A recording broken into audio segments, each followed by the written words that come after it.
저는 그 이력서를 써본 지가 되게 오래돼가지고 잘 모르는데, 그래서 저희 아내한테 어제 물어봤거든요. 요즘에도 이력서에 종교 적는 난이 있냐? 또 요즘에는 없다고 하더라고요. 그런 거 쓰면 큰일 난다고. 예전에는 자기를 소개하는 이력서를 보면 종교란이 있었습니다. 그래서 그 자리에 이 자리에 있는 분들은 아마 다 그 질문을 만나면 그런 칸이 있으면 거기에 우리는 기독교라고 적을 겁니다. 그러면 우리가 기독교라는 종교를 가지고 있는 사람이라고 이야기를 하는데, 그러면 우리가 속해 있는 이 기독교의 복음의 핵심은 무엇일까? 핵심에서 정말 빠질 수 없는 내용은 뭘까?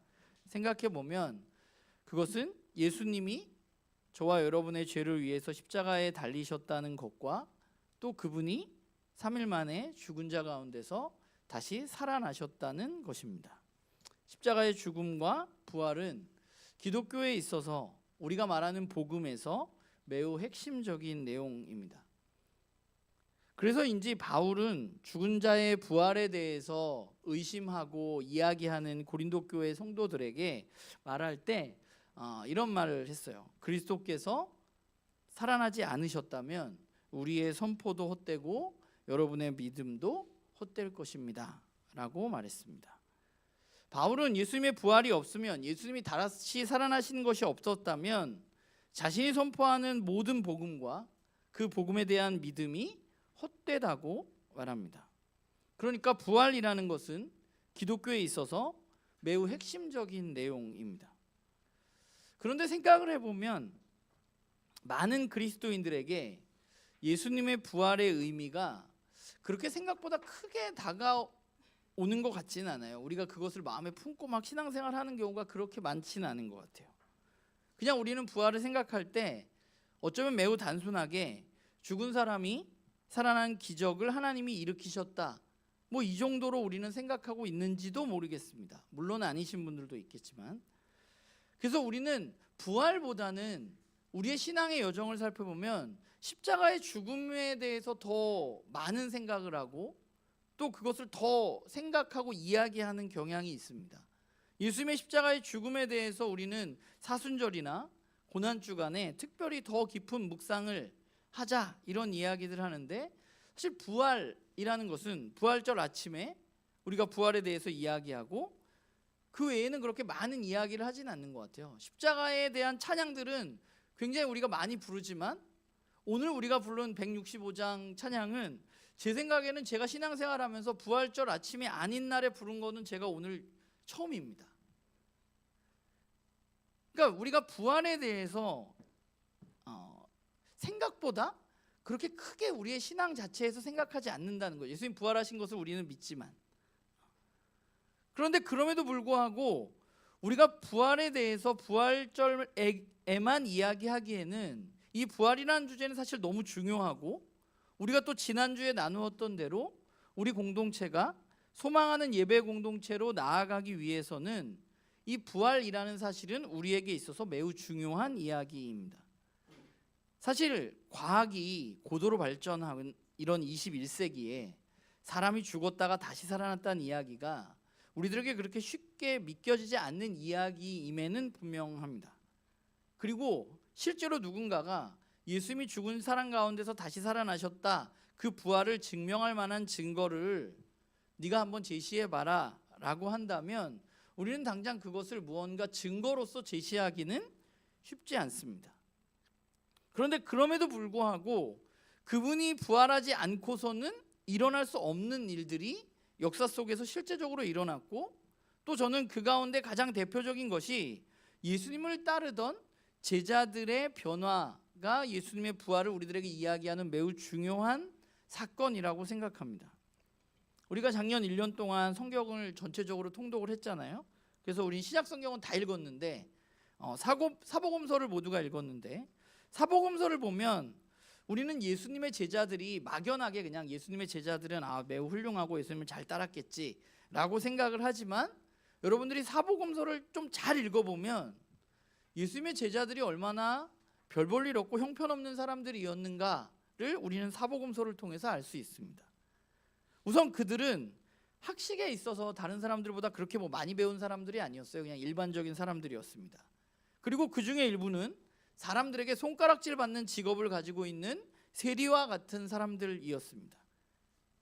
그리고 그것뿐만 아니라 예수님을 따라다니는 많은 여자들이 있었는데 그 예수님을 따라다니는 여자들도 그리 성품이 좋은 여자들이 아니었습니다. 그러니까 성별이나 신분 뭐 이런 것들이 그렇게 그들의 예수님 따라다니는 제자들이 그렇게 훌륭하진 않았어요. 그런데 그게 문제가 아니라 더 큰 문제가 있는데 그게 뭐냐면 그들이 예수님을 따라다니기는 했지만 사실 사복음서를 살펴보면 예수님이 살아생전에 예수님이 그들에게 진짜 하시려고 하는 이야기, 하고 싶은 이야기, 하나님의 뜻, 그것을 제자들이 올바로 이해하지 못했다는 것입니다. 그게 복음서에서 만나는 제자들의 모습이에요. 그래서 우리가 복음서의 절정에 이르는 예수님의 십자가 사건들을 살펴보면 우리가 아는 대로 예수님이 이미 3번이나 나는 십자가에 달려 죽을 거고 다시 살아날 거야 라고 말을 했음에도 불구하고 제자들은 예수님이 로마의 군사들에게 잡혀가서 조롱당하고 십자가에서 공개 처형당할 때 모두 도망갔습니다. 그리고 우리가 잘 아는 대로 수제자라고 불리던 베드로는 예수님을 저주하고 예수님을 부인했습니다. 그리고 다른 제자들도 예수님의 곁을 떠났습니다. 이것뿐만이 아니에요. 부활의 아침에 여자들이 무덤에 찾아가서 무덤이 비어있는 것을 보고 천사를 통해서 예수님 부활한 소식을 접했을 때 제자들에게 그것을 이야기했지만 제자들은 그것을 믿지 못했습니다. 누가복음에 보면 부활 후에 모든 것을 낙담하고 이제 고향으로 돌아가는 엠마오로 가는 2명의 제자의 이야기가 나오죠. 그 2명의 제자가 예수님의 부활 이야기를 못 들었느냐? 그들은 예수님의 부활 이야기를 들었습니다. 그런데 예수님 부활했지만 그들은 절망했고 그것을 믿지 않았고 그리고 길에서 예수님을 만났을 때 예수님을 알아보지도 못했습니다. 이게 복음서에 나타난 제자들의 모습이에요. 그런데 제가 복음서를 읽으면서 되게 아이러니한 것은 그 부족한 자신들의 이야기를 누가 쓰고 있느냐? 자기가 쓰고 있는 거죠. 마태가 쓰고 있고 요한이 쓰고 있는 겁니다. 우리가 이렇게 잘 몰랐다고. 그런데 그들이 그렇게 솔직하게 자신들이 그렇게 부족하고 잘 모르고 심지어 부활도 믿지 못했다라고 쓴 이유가 있습니다. 그것은 그들이 그 이후에 예수님이 돌아가신 후에 그리고 다시 부활하셔서 그들이 만나게 되었을 때 그들이 변화되어지고 갑자기 다 흩어지고 도망갔던 제자들이 함께 모여서 공동체를 이루기 시작했기 때문입니다. 그래서 복음서에 나오는 제자들과 사도행전에 나오는 제자들의 모습은 굉장히 많이 다릅니다. 사도행전에 나오는 제자들은 복음서의 제자들과는 완전히 달라요. 그들은 예수님의 부활을 전했고 예수님의 부활 때문에 감옥에도 갔습니다. 심지어 죽은 사람들도 있습니다. 그들이 전했던 내용은 예수님이 그냥 죽은 것이 아니라 다시 살아나셨다고 이야기했고 그 부활하신 예수 그리스도를 통해서 이제 이 땅 가운데 새로운 시대가 시작되었다고 말했습니다. 그리고 그들은 말만 하는 것이 아니라 이 땅에 예수님으로부터 시작된 그 새로운 나라의 삶의 방식을 따라서 함께 모여서 자신들이 가지고 있던 재산을 나누고 서로 사랑하는 그런 대안적인 공동체의 삶을 살아가기 시작했습니다. 우리가 잘 알잖아요. 사람이 변하는 게 얼마나 힘든지. 어느 날 갑자기 그렇게 사람이 변하는 게 힘들거든요.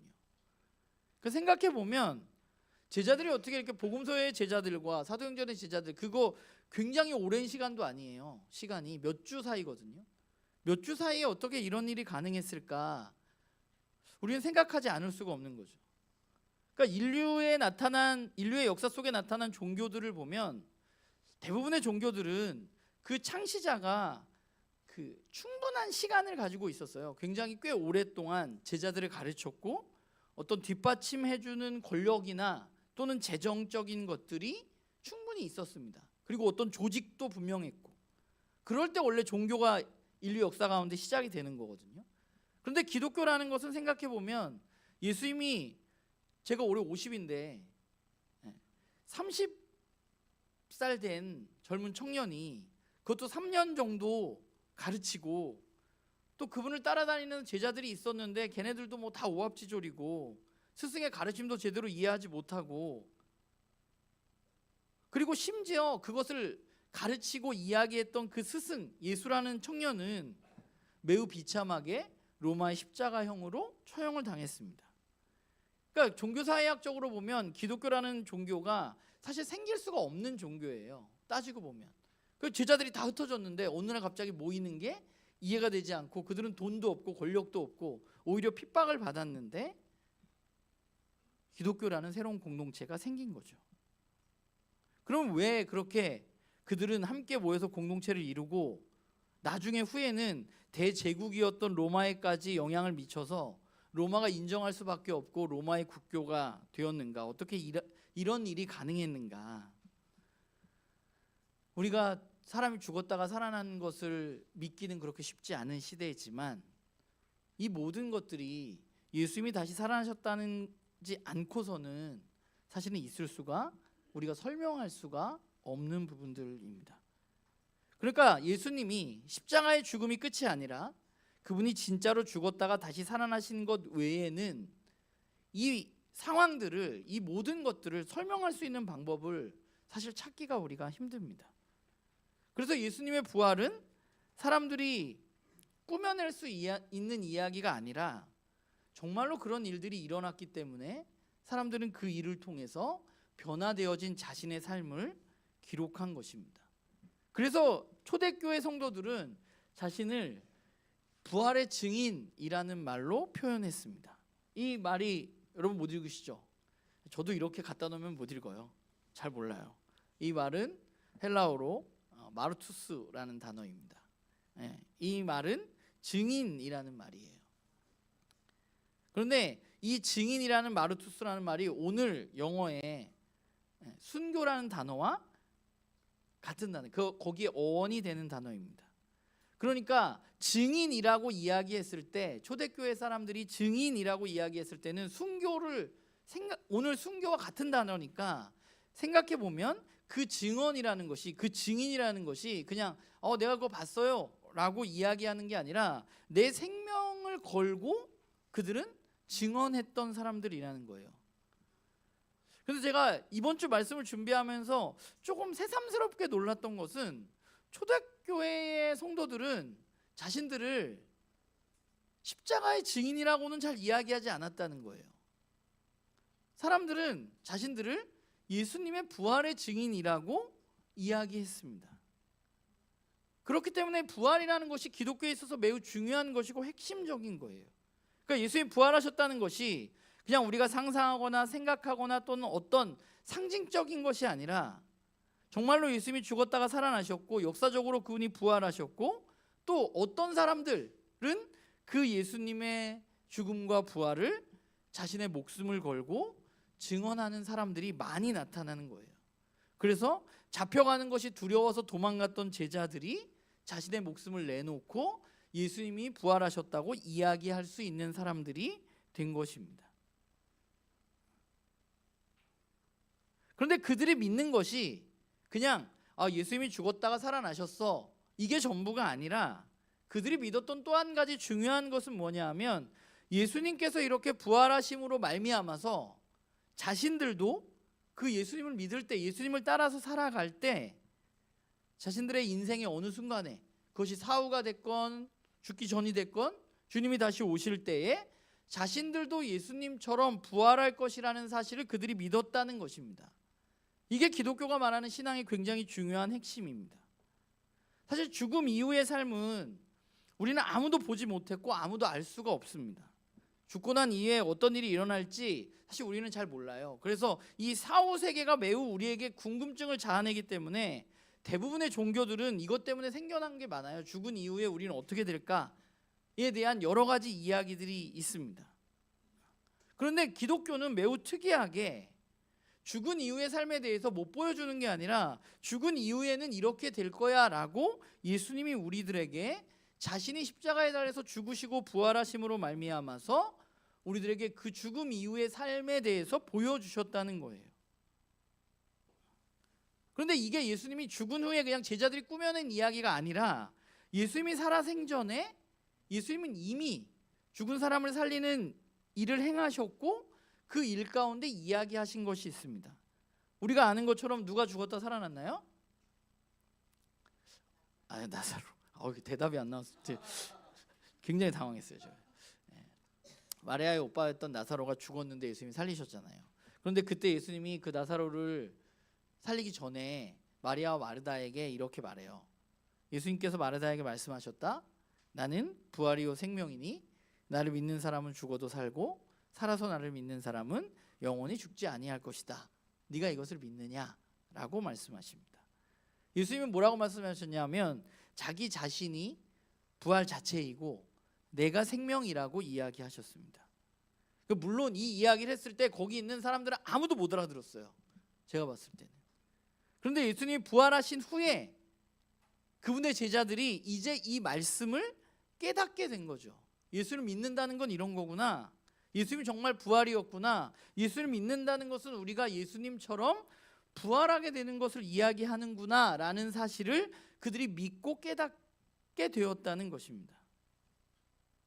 물론 우리가 부활 후에 어떤 모습으로 나타날지 우리는 아직 잘 알지 못하지만 경험해보지 못했기 때문에, 그러나 예수님 부활하셨고 성경은 우리들에게 우리가 예수님과 같은 모습으로 부활할 것이라고 이야기합니다.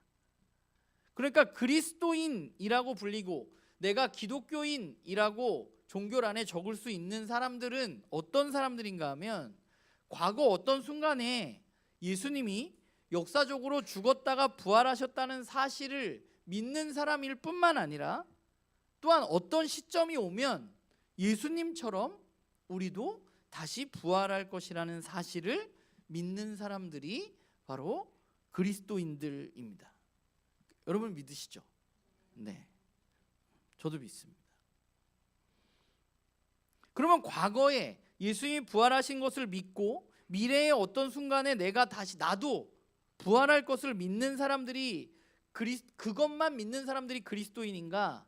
그렇진 않아요. 여기에 또 한 가지가 추가되는데 그게 뭐냐 하면 그리스도인들은 과거에 예수님을 부활하신 것을 믿고 미래의 어느 순간에 우리도 부활할 것을 믿지만 오늘 우리가 살아가는 이 현재에 그 부활의 능력을 경험하면서 살아가는 사람들인 것입니다. 오늘 우리가 읽은 본문이 그것을 잘 나타내주고 있는 여러 본문들 중에 하나입니다. 바울은 이야기하죠. 내가 바라는 것은 그리스도를 알고 그분의 부활의 능력을 깨닫고 그분의 고난에 동참해서 그분의 죽으심을 본받는 것입니다. 그리해서 나는 어떻게 해서든지 죽은 사람들 가운데에서 부활에 이르고 싶습니다. 라고 말합니다. 그런데 이 편지는 바울이 누구한테 쓴 거예요? 빌립보 교회인들한테 쓴 겁니다. 빌립보서는. 그런데 바울이 빌립보서를 쓸 때 바울은 어디에 있었느냐? 어디에 있었습니까? 로마의 감옥에 있었습니다. 감옥 안에 있는 사람이 감옥 밖에 있는 사람들한테 지금 쓴 편지예요. 갇혀 있는 사람이 자유로운 사람들에게 이야기하고 있는 게 빌립보서입니다. 그런데 바울이 빌립보서에서 굉장히 많이 이야기하고 있는 게 뭐냐면 주님 안에서 기뻐하라는 거예요. 감옥 안에 있는 사람이 감옥 바깥에 있는 사람들에게 너희들 나를 걱정하지 말고 너희들의 삶 속에서 너희들이 기뻐해라. 내가 다시 한번 강조해서 말하는데 제발 기뻐하고 감사하면서 살아라. 이게 바울이 감옥 안에서 감옥 밖에 있는 사람들에게 이야기하는 겁니다. 그러니까 일반적으로 그렇잖아요. 감옥 밖에 있는 사람들이 감옥 안에 있는 사람을 위로하지 감옥 안에 있는 사람이 감옥 밖에 있는 사람을 위로하지는 않습니다. 그런데 바울은 그들에게 너희들이 기뻐하고 감사해야 된다고 이야기하고 있고 나는 부활의 능력에 동참하고 있다고 말하고 있는 거죠. 그러니까 바울이 이렇게 이야기할 수 있는 이유가 바로 그거예요. 그는 감옥 안에서 몸은 갇혀 있지만 지금 예수 그리스도의 부활의 능력으로 자기가 살아가고 있다고 믿기 때문입니다. 오늘 10절에 보면 내가 바라는 것은 내가 그리스도를 알고 그분의 부활의 능력을 깨달아서 그분의 고난에 동참해서 그분의 죽음을 본받는 것입니다 라고 말하는 거예요. 그러니까 바울이 이 말한 것은 좀 풀어서 얘기하자면 이런 것 같아요. 나는 부활이 있을 것을 아는데 예수님이 그 부활을 앞두시고 고난을 당한 것처럼 나도 이제 그분처럼 고난을 본받아서 그 고난에 동참해서 나도 예수님처럼 다시 살아나기를 원한다라고 이야기하는 것입니다. 그래서 바울은 내가 죽은 사람들 가운데 어떻게 해서든 부활에 이르고 싶다고 말하는 것입니다. 부활을 믿기 때문에, 예수님이 그러셨기 때문에 이 땅에서, 인생에서 피할 수 없는 고난, 그것을 내가 지금 받고 있지만 그 고난 가운데서도 나는 그리스도를 본받아서 그 고난에 동참해서 언젠간 부활할 것이라고 이야기하고 있는 거죠. 우리들의 삶의 현장을 한번 생각해 보면 여러분의 삶의 자리는 어떤가요? 우리들의 삶의 자리도 뭐 그때나 지금이나 별반 다르지 않습니다. 좋은 일들도 있지만 우리 가운데 어려운 일들도 있습니다. 왜냐하면 우리가 많이 얘기한 대로 이 세상은 하나님을 떠나 있기 때문에 깨어져 있고 우리는 그 세상에서 살아가고 있어요. 그래서 우리는 이 세상에서 다양한 어려움을 겪으면서 살아갑니다. 경제적인 어려움을 겪는 분들도 있고, 육체적인 어려움을 겪는 분들도 있고, 심리적이고 정서적인 어려움을 겪는 분들도 있고, 또한 사람과의 관계에서 어려움을 겪는 분들도 있습니다. 그리고 또한 주님의 일을 하다가 보면, 하나님의 나라를 이루어가는 일을 하다가 보면 우리가 사역적인 어려움도 겪을 수 있습니다. 이게 우리의 삶에 실제적으로 일어나는 일이고 우리의 삶은 늘 그렇습니다. 물론 어떤 곳에서는 예수님을 믿으면 이 모든 것들이 완전히 사라진다고 이야기하는 곳도 있지만, 우리가 성경을 보면 바울을 비롯한 믿음의 선조들은 제가 조금 전에 이야기했던 그 실존의 고난과 어려움에서 벗어나지 못했습니다. 대표적으로 바울만 예를 들면, 바울은 육체적으로 좀 연약했어요. 그래서 심지어 나중에는 그 고난을 좀 없애달라고 하나님 앞에 기도하기까지 했습니다. 그런데 바울은 육체적인 고난이 사라졌느냐? 사라지지 않았습니다. 바울은 여러 가지로 사회적인 어려움들도 겪고 있었어요. 사람들한테 모함도 당하고, 사람들이 그를 쫓아다니면서 돌멩이 던져서 죽이려고 하고 그랬습니다. 그러면 그런 일들이 바울에게 예수님을 믿고 난 후에 없어졌느냐? 없어지지 않았습니다. 그는 그를 무시하는 많은 사람들 때문에 정신적으로, 심리적으로 매우 어려움을 겪었습니다. 그런데 그게 없어지지 않았어요. 사역하는 끝까지 그를 따라다녔습니다. 그런데 이런 어려움과 고통 가운데 그럼 바울은 어떻게 행동했느냐? 그가 감옥에 갇히고 매를 맞을 때마다 그는 좌절하고 하나님 나한테 이렇게 하시는 거 너무하는 거 아닙니까? 라고 이야기했느냐? 그렇지 않다는 거예요. 그는 그 고난 앞에 절대로 무릎 꿇지 않았습니다. 그는 육체적으로 감옥에 갇혀 있었지만 감옥조차도 그의 영혼을 가둘 수가 없었어요. 왜냐하면 그는 그렇게 고난이 가득 차 있는 세상 속에서, 그런 삶 속에서 부활의 능력으로 살아가는 사람이었기 때문에 그렇습니다.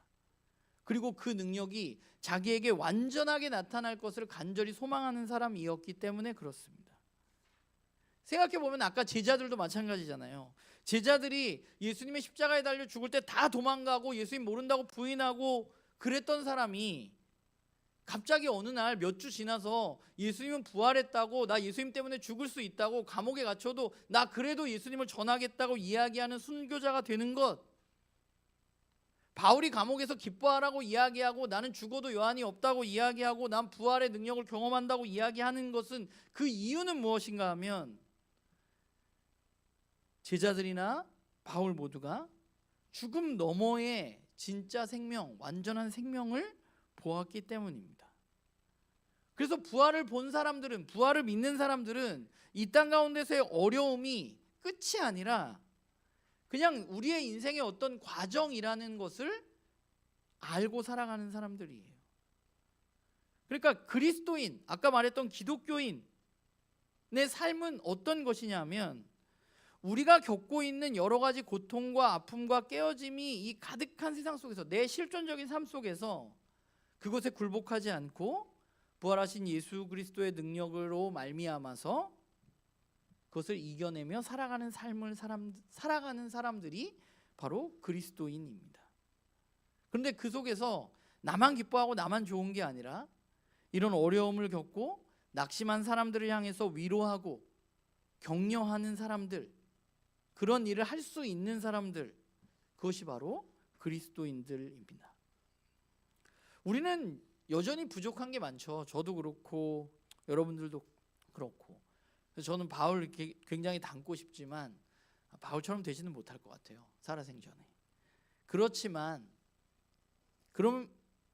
그러나 저와 여러분이 어떤 부활의 소망을 가지고 그 바울과 제자들이 가지고 있었던 그 부활의 소망을 가지고 우리가 살아간다면 우리는 물론 거기 어디까지 자라갈지는 모르지만 우리가 성경에서 만나는 그 믿음의 선배들을 잘 따라갈 수 있을 거라는 생각을 하게 돼요. 그러면 우리는 어떻게 그 부활의 소망으로 정말 그리스도인답게 살아갈 수 있을까? 첫 번째는 저와 여러분이 살아가는 그 실존적인 고통, 실존적인 어려움, 그 한계를 우리가 올바로 인식하는 것입니다. 그러니까 우리가 좀 기독교 신앙 중에 조금 잘못 배운 부분은 예수님 믿으면 어려움이 사라질 거라고 생각하는 거예요. 물론 그럴 수 있지만 그렇지 않을 수도 있습니다. 우린 예수님을 믿어도 인생의 여러 가지 어려움들을 경험합니다. 물론 주님께서 이것에 대해서 풀 수 있는 능력을 우리들에게 주셔서 그것이 풀리기도 하지만 또 그렇지 않을 때도 있고 그 풀림이 완벽하지 않습니다. 왜냐하면 우린 여전히 깨어진 세상에서 살고 있기 때문에 그래요. 그래서 로마서 8장에서 바울은 만물이 신음하고 있다고 말하는 거죠. 그게 기독교가 말하는 이 세상에 대한 올바른 인식입니다. 저와 여러분이 이 세상을 살아가는데 오는 여러 가지 어려움들이 있는데 그 어려움들을 우리가 만나게 됐을 때 우리는 그게 문제가 아니라 그냥 그 어려움들을 당연한 것으로 좀 인식하는 마음이 우리들에게 필요한 것 같아요. 그러니까 인생은 어려움이나 고난을 피해서 존재할 수는 없는 것 같아요. 우리가 이 세상을 살아가는 동안에. 그런데 우리는 그때마다 많이 이렇게 질문해요. 왜 나에게 이런 일이 일어나느냐? 이렇게 질문하는데 저는 그리스도인은 그렇게 질문할 수 있는 사람이라는 생각이 돼요. 왜 나는 거기서 예외라고 생각하는가? 라고 질문하는 사람이어야 된다고 생각합니다. 왜 나라고 어려움이 없어야 돼?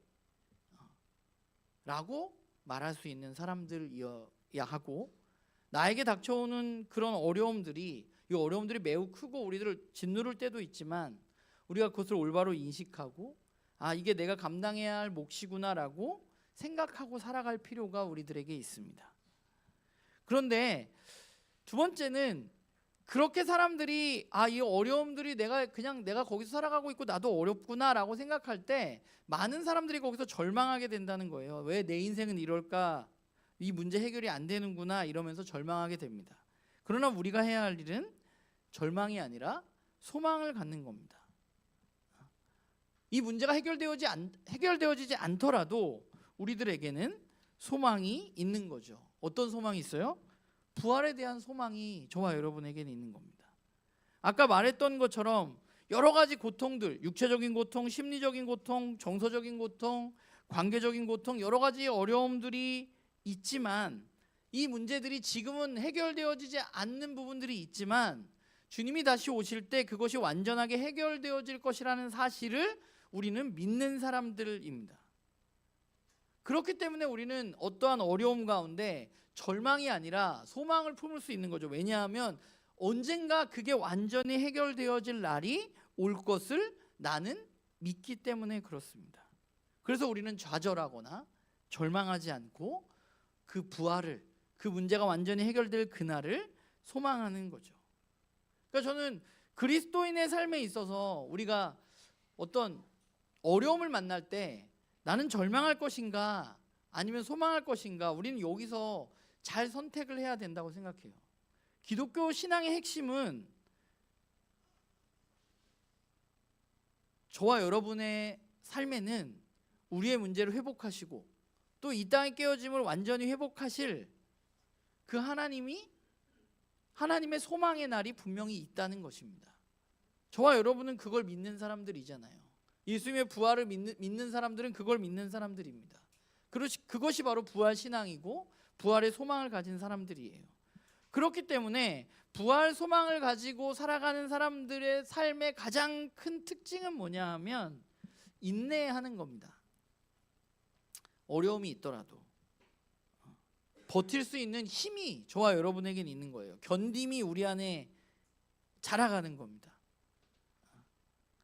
견딤이라는 것은, 인내라는 것은 이렇게 소극적으로 좀 도망가고 아무것도 아닌 것처럼 하는 것이 아니라 그것을 강건하게 이겨내고 기쁨으로 승화시키는 삶을 살아가는 것입니다. 고난이 우리를 좌절시키는 것이 아니라 그 고통 가운데 우리의 소망이 더 선명해져서 우리는 그날을 더 소망하고 그 소망 때문에 오늘의 어려움들을 견뎌내는 것입니다. 제가 오늘 부활절이 아닌데 부활에 대한 이야기를 여러분들과 나누었는데, 그것은 부활이라는 것이 우리 기독교 신앙에 매우 중요한 것이고 우리가 부활절에만 이야기하는 게 아니기 때문에 그래요. 부활은 이 땅에서 우리가 그리스도인으로서의 삶을 살아가는 동안, 어려움 가득한 이 인생을 살아가는 동안 우리를 붙들어주고 우리를 살아가게 하는 매우 강력한 힘을 가지고 있습니다. 그런 능력을 가지고 있습니다. 올 한 해 우리는 또 그리스도인으로서의 여정을 걸어가겠죠. 그리스도인으로서의 삶을 우리는 살아갑니다. 올 한 해 이제 시작한 지 3주 됐는데 올 한 해 여러분들의 삶이 막 이렇게 작년 삶보다 스펙타클하게 좋아지지는 않을 것 같아요. 저도 보니까 작년에도 아팠는데 올해 초에도 또 아파요. 그러니까 제 삶이 그렇게 좋아질 것 같지는 않아. 내 건강이. 그러니까 우리는 지금까지 걸어왔던 것처럼 우리도 비슷하게 올해도 또 걸어갈 겁니다. 여러분의 한계를 또 직면하고 한숨 쉴 수밖에 없는 상황들을 만나게 되고 또 올해도 눈물 흘릴 수밖에 없는 일들이 있을 수밖에 없습니다. 왜냐하면 그게 우리의 인생이에요. 그리고 또 한편으로는 너무 기쁘고 좋은 일들이 있을 수 있습니다. 그럼 우리는 그 올해 한 해 걸어가는 그 여정 가운데 우리가 붙들어야 할 것은 무엇인가 하면 우리가 기쁜 일이 찾아올 땐 다 기뻐하면 되니까 큰 문제가 안 돼요. 함께 나누고 즐거워하면 되니까. 그런데 우리의 삶에 어려움들이 찾아올 때 우리는 오늘 우리가 이야기한 대로 올 한 해 예수 그리스도께서 부활하시고 우리가 그 부활을 믿는다면 우리 삶에 찾아오는 어려움들을 우리는 그 어려움 가운데 좌절하는 것이 아니라 그 어려움 가운데 예수 그리스도의 부활을 소망하고 오늘의 삶 가운데 인내하면서, 저는 우리가 바울만큼 이룰 수 없을지는 모르지만 그 가운데 주 안에서 기뻐하라, 주 안에서 감사하라 라고 이야기하는 사람들로 우리가 자라가기를 바라고, 올 한 해 우리가 계속되는 이 여정 가운데 여러분들이 또 힘든 일을 겪을 때 우리 나눔교회 식구들이 절망하거나 좌절하는 것을 선택하는 것이 아니라 예수 그리스도의 부활을 소망하는 것을 선택하고 그 소망으로 우리들의 그 어려움들을 인내해가는 그런 우리 나눔교회 식구들이 되었으면 좋겠고, 올 한 해 여러분들의 그 인내가 정말 조금 더 자라가는, 성장해가는 그런 2026년이 되어지기를 주님의 이름으로 부탁을 드립니다. 오늘은 제가